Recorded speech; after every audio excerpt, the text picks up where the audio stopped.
Live from KSAT 12, the Nightbeat starts right now. Thank you for joining us tonight. You know, these last 2 weeks have been the longest 2 weeks for people in the Hill Country whose lives have been forever changed.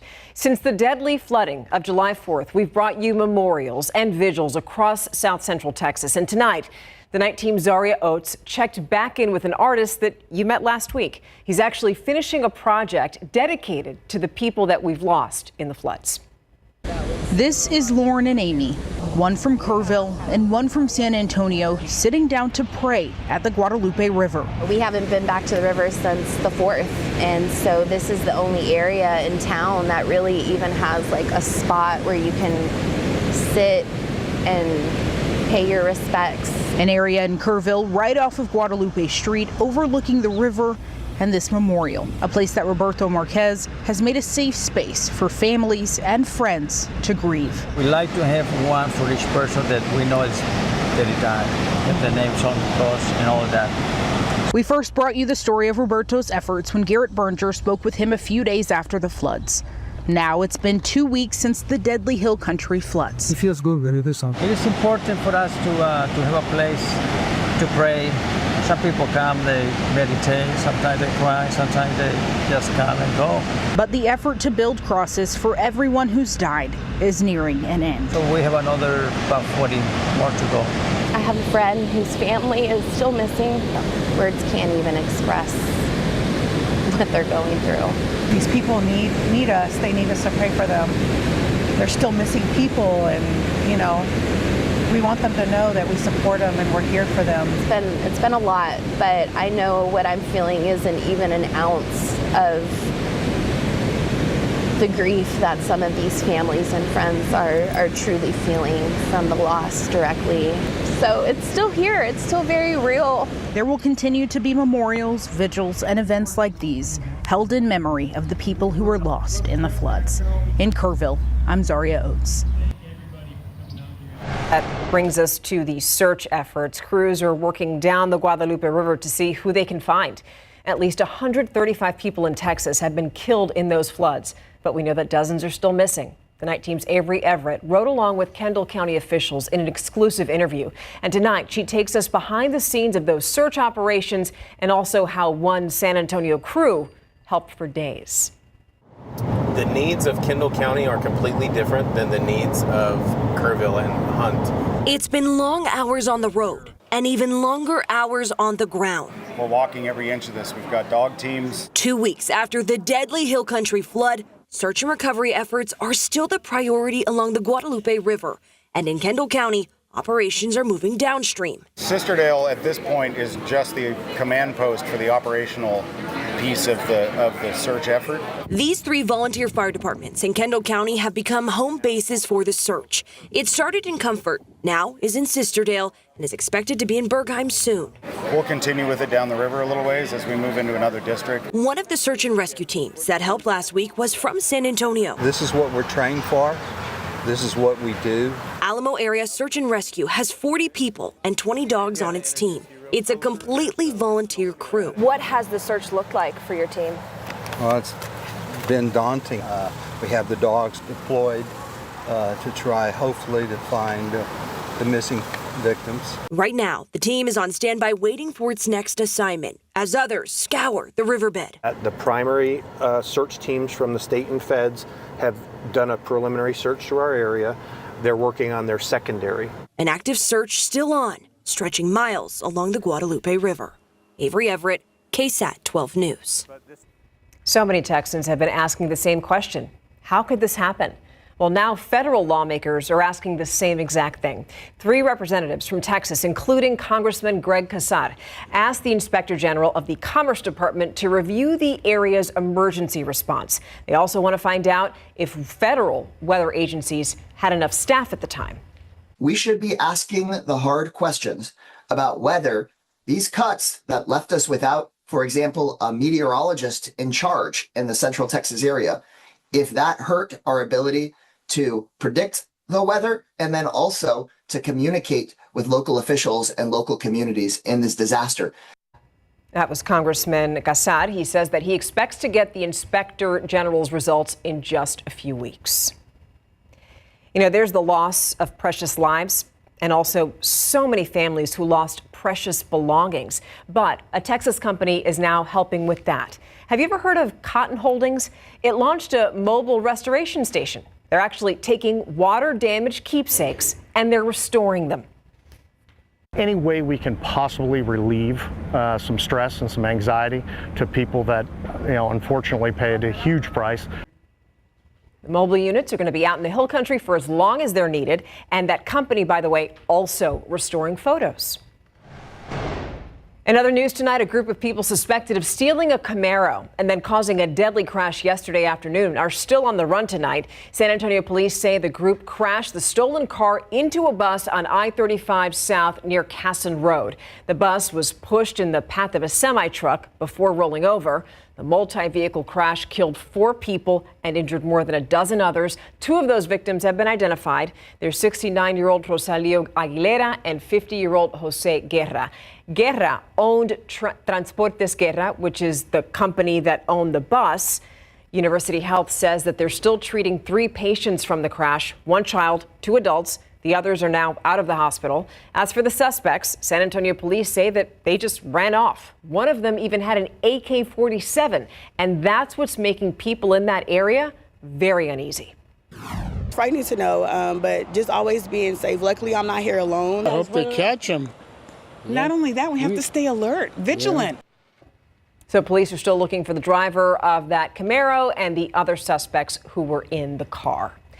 And now another grim update for a story that we brought to you last night. We've learned that a little girl who was found unresponsive in a South Bexar County pool has died. The Bexar County Sheriff's Office says that she's 3-year-old Galilea Lares. Investigators say that she was swimming in a pool during a family gathering when people noticed that she was floating and unresponsive. First responders, they performed CPR, they tried their best, they rushed her to the hospital, but she did not survive. Now, parents of the Uvalde mass shooting victims were in a Los Angeles courtroom this morning facing off against several companies in a wrongful death lawsuit. Several companies listed as defendants, including Meta and the video game publisher Activision. The suit claims that those companies, along with a gun maker, worked to target young men and influence the Uvalde shooter. The complaint also calls Activision's video game Call of Duty a, quote, training camp for mass shooters. Meta and Activision deny responsibility, and they want that case dismissed. All right, another news now, 10:07. It is Friday night. Adam, tell us about the rest of the weekend. We have a slight chance of showers first thing in the morning tomorrow. Even overnight, I can't rule out just a few isolated little sprinkles, but a few showers. We're at 20% from about 4 a.m. all the way through 10 a.m. Nothing on authority radar at the moment. All this green is just ground clutter that you see around here. But I want to get into the futurecast and show you what we're anticipating. We still have that upper level energy that we've been talking about for a few days, and that's headed westward, and it's likely to give us just a few little showers and little sprinkles anywhere from the hill country all the way into San Antonio first thing tomorrow morning. We're talking around sunrise and just a couple hours thereafter. Another chance of a few showers as we get into next week. We'll get into that in just a bit. Adam, thank you for that. Now we want you to see all of these men here on your screen because Bexar County Sheriff's deputies arrested them in connection to a human trafficking and online prostitution bust right here in San Antonio. The Sheriff's Office says that they arrested these 11 men at a hotel and that deputies also found a number of guns and drugs during that operation. Now, they've all been charged with soliciting prostitution, which is a state jail felony that carries a maximum of 2 years in jail and also a $10,000 maximum fine. A few face other charges, including possession of marijuana, family violence, and DWI. The Sheriff's Office says that San Antonio police and Texas DPS troopers helped in this investigation. Meanwhile, a now former Jubilee Lakeview teacher has been arrested. He's accused of taking pictures under a 7-year-old girl's skirt. San Antonio police arrested the teacher, and now he's charged with invasive visual recording, and he has since posted a $50,000 bond. Now, this goes to the people in the Enchanted River Estates neighborhood over in Bandera County. They're being told tonight to boil their water. The Texas Commission on Environmental Quality issued that notice. So if you live in the area, you need to boil your water before you consume it, or you use it to wash your hands, face, or brush your teeth. It's basically the best way to eliminate any harmful bacteria. Texas Attorney General Ken Paxton suing U.S. Masters Swimming for letting transgender women compete in women's races at a San Antonio event. So Paxton says that it's a deceptive business practice that takes opportunities away from female swimmers. The group recently changed its policy, but Paxton says, too late. Florida's Attorney General now also threatening legal action over that policy. Stay right where you are. Some of Canyon Lake's boat ramps, they are now back open. And while some people are excited about the lake's future, locals say that increased activity is also bittersweet. Also, Seguin will soon be saying goodbye to ZDT's amusement park. Why owners say they're closing up shop. That's up next. So if you're watching us right now, it's probably too late to go, but we wanted to let you know that local Tejano star Shelly Lares and other musicians like Patsy Torres and Sunny Sauceda took the stage tonight. So we want to show you the stage at One Stage, One Heart concert over at the Woodlawn Theater. The event is raising money and also collecting donations for people who have been affected by the Hill Country floods. And the concert is going to continue through 1 a.m. And here's another opportunity to enjoy music and also help out the relief effort in the Hill Country. Go to Green Hall. This Sunday, it's going to be hosting a full day of live music, and it's donating 100% of its profits to Crider's Dance Hall. It's a cherished Hill Country institution in Hunt that sustained significant flood damage. So there's something else that you can do, and you have 2 days to plan for that. Now, over in Seguin, a local attraction is going away. The owners of ZDT's amusement park announced that they're closing next month. After 18 years in business, they say that just not as many people are visiting. But the people who do and have good memories of the place are pretty upset. This particular moment, I'm happy. But I'm sure that that's going to, change again. I've got to feel my sadness, too. I'm sad. Yeah, I'm sad. I don't want it to close. Oh, like if you want to get in one more ride on the go-karts or splash in the water slide at ZDT's, you still have until August 17th to do it. The owners say that after closing, they're likely going to sell some of the rides in the buildings, and they say that nobody's been interested in buying the entire park as a whole so far. But that could change. After years of drought, Canyon Lake is up nearly a dozen feet. So now closed boat ramps can finally reopen, and boaters were lining up in droves to hit the water today. Some boat ramps have been closed for up to a year because of the low water levels. And while locals and boaters are glad to see more activity on that lake, it's difficult for them to enjoy it. I'm glad to see the lake come up. The tragedy that took to get it here is, still there. You see a lot of the debris still in parts of the lake, and, it's just another reminder of what happened. Yeah, you want to enjoy it, but not this way, right? Boat ramps 1, 14, 18, and 19 are all open, and locals say that the rising water levels can revitalize the Canyon Lake community and also probably do a lot for the businesses nearby.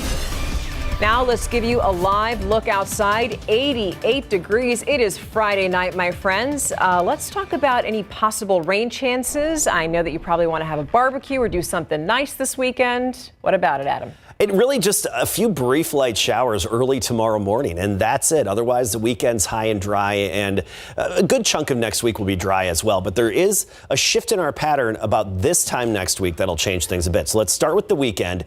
There's that 20% chance stray shower or two early in the morning, all the way up until about 10 a.m. Brief, isolated, won't cause any flooding issues. Otherwise, temperatures more of the same. Mid-90s, 96 tomorrow, 97 on Sunday, nothing but sunshine on Sunday. Here's the most recent futurecast that just came in. And we still have some of that upper energy that we've been talking about swirling over Texas. And this is that weak system that just came in off the Gulf. Some of this energy could cause a few of these brief light showers first thing in the morning tomorrow before sunrise and then a few hours after sunrise.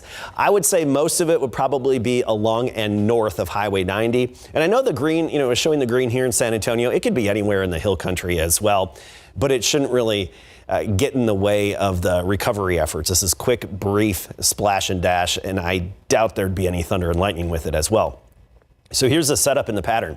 This counterclockwise swirl over East Texas. It's what we've been tracking for days. That was previously out over the Gulf. Well, now here it is, just a little ripple in the upper level flow, enough to help lift the air and generate a few of those light showers. We actually picked up over an inch near Hallettsville earlier today. Lavaca County picked up some of the downpours. Now the Big Blue H, it's back. It's going to be back for most of the weekend. Up through 10 a.m. tomorrow's that chance of light rain, and then sunny, high and dry with the Big Blue H overhead. And that's going to last all the way through the middle part of next week. But here's the key. As that upper level high scoots northward into the central U.S., the steering flow, the clockwise steering flow around it, opens the door for disturbances to come in from the Gulf. And as we would have it, it's likely that we'll have a disturbance, an upper level disturbance, not necessarily a tropical system, but a little ripple in the upper level flow that could then help kickstart some showers by next Friday on into Saturday. As of now, it doesn't look like it would be problematic, but keep in mind things can change this far out. There's a lot of time between now and next Friday, meteorologically speaking, so check back in for updates. 30% chance of rain Friday and into Saturday, but again, depending on what happens in the Gulf with that, it may change things a little bit, but right now it doesn't look problematic. Dust will return a little bit. It's not going to be significant, but by Sunday afternoon, Sunday evening, a little extra haze in the sky, and more than anything, it's just going to give you a more vibrant sunset Sunday night and then sunrise on Monday morning. But remember, this is suspended way up in the sky. Doesn't have any impact to us at all, other than a little bit of haze in the sky. But notice how the real thick plume, that's way out over the Atlantic and even parts of the Caribbean where the really dark browns are. That's the more noticeable and more notable dust that we just haven't gotten yet this season. So earlier today, we were into the mid-90s. Right now we're 88, 81 at midnight. By 2 a.m. we're 79. Temperatures falling down into the mid-70s by tomorrow morning. 76 to start the day, 88 at noon. The 96 for the high temperature. So pretty average for this time of year. Very seasonable conditions with that typical southeast wind at 10 to 15. Typically warmer spots, Cotulla, Dilley, Carrizo Springs, Crystal City at triple digits. The rest of us in the 90s, but we will be close to 100 here in San Antonio next week, Monday through Wednesday. And then that little upper system moves in Friday, Saturday, tamping the temperatures back to the mid-90s. Okay, good stuff. All right, so Spurs fans should be happy. The team has a promising future. They do. They won't be bringing a Summer League championship to San Antonio, but there's plenty to look forward to with this team moving forward. We'll talk more about it. And behind local star Leanne Wise's decision to make an early commitment to UT, we're also talking baseball, boxing, and football after the break. The Spurs fell out of contention for the Summer League championship and will face the Pistons in a consolation game tomorrow night at 7 o'clock. But what is really important is what San Antonio has moving forward. David Jones-Garcia appears to be a promising talent, deserving of a contract. Both Dylan Harper and Carter Bryant showed flashes of great potential, and Mitch Johnson's coaching staff gained more experience. It's been awesome. I know it'll help me help Mitch this year as an assistant coach. It's a very different perspective. There's a lot more going on when you're sitting one seat over. So it was really good for me. I hope that we as a staff made the group better, and I told them it's hard to get better skill-wise over Summer League, so shooting-wise, moves, all that, but you can get smarter over Summer League and you can get on the same page, and I feel we accomplished that. Oh, it meant everything. You know, all the work we put in from a young age, all the blood, sweat, and tears in the cage, on this field, even before I could remember picking up a baseball. Look at that. Same stance in the batter's box, same swing, just a different hat. 19-year-old shortstop Kason Cunningham is expected to make north of $4 million after getting selected in the top 20 of last week's MLB draft. Our full interview with Cunningham is live right now on the KSAT Sports Now page of KSAT.com. Well, it's been nonstop volleyball for teams from all over South Texas at the 4th Sports Center. The San Antonio Area Summer League, hosted by San Antonio Force and Alamo Volleyball, has welcomed over 900 athletes across JV and varsity high school teams, and even some groups from Laredo and Eagle Pass. And Stockdale's Leanne Wise has been getting work in, the incoming junior telling us why she committed to the University of Texas to play beach volleyball. For 2 weeks, I did the beach camp for a weekend, and we got to visit Barton Springs, and the coaches were just amazing. And I've known them since I was like 11. And he used to coach at UCLA, but now he's at UT. So it was actually perfect because my family wants me near them, and I just love Texas. She is a superstar, and Alamo and Force Volleyball are also helping those affected by the Hill Country floods. They're matching up to $5,000 for relief efforts.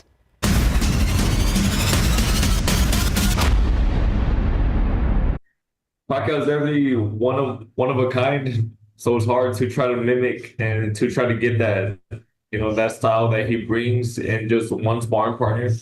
So we have had a couple different sparring partners throughout camp. Tomorrow night, San Antonio's Mario Barrios and the legendary Manny Pacquiao collide in the main event at MGM Grand in Las Vegas. It's a pay-per-view fight on Amazon Prime Video. It's Pac-Man's first fight in 4 years. Jesse Bam Rodriguez, by the way, also fights tomorrow night on DAZN. After the break, previewing our one-on-one sit-down with UTSA signal caller Owen McCown. When the end of the Frank Harris era, came in 2023, there were big shoes to fill at the quarterback position for the UTSA football team, and that's where Owen McCown came in, a transfer from Colorado. The QB that hails from an NFL pedigree has broken records and gone 2 for 2 in bowl games so far. This week, I sat down with McCown, son of Josh McCown, for a chat. Here's a preview of our conversation that'll air tomorrow. What's up? Owen McCown, lefty quarterback out of Rusk, Texas, East Texas. Owen, can you share what your upbringing was like, having a dad that played in the NFL, jumped around from team to team over a span of 18 years? How did that affect you? Yeah, well, like you said, he was, bounced around a lot of teams, so it involved a lot of states and a lot of football. So it's been great, though. Growing up in a football household, couldn't ask for much more. Basketball, ironically, was another big sport we played growing up. But like I said, it was just everything to me to grow up in the family I did. Can you pinpoint a moment in your childhood that was probably pretty incredible that you were able to experience just because of the access you had to the NFL? Yeah, I think I remember vividly, this is probably when I was 7 or 8 years old, but my dad was on the Carolina Panthers, and we would, after the post game, it was one of the few games he played at the Panthers, but post game we would walk down to the railing, and he'd go over to the sideline and grab me and my brother from the railing. We'd walk into the locker room, and just little moments like that I'll probably never forget. Now, what about the worst? How about that? For a teaser. That's a good one. I was like, okay, I'm paying attention. I'm listening. All right, cool. And then it's like, oh, you want to hear the answer tomorrow at 5 o'clock. All right, we'll hear it. Good stuff. Thank you for that. And we'll be right back. For real, though.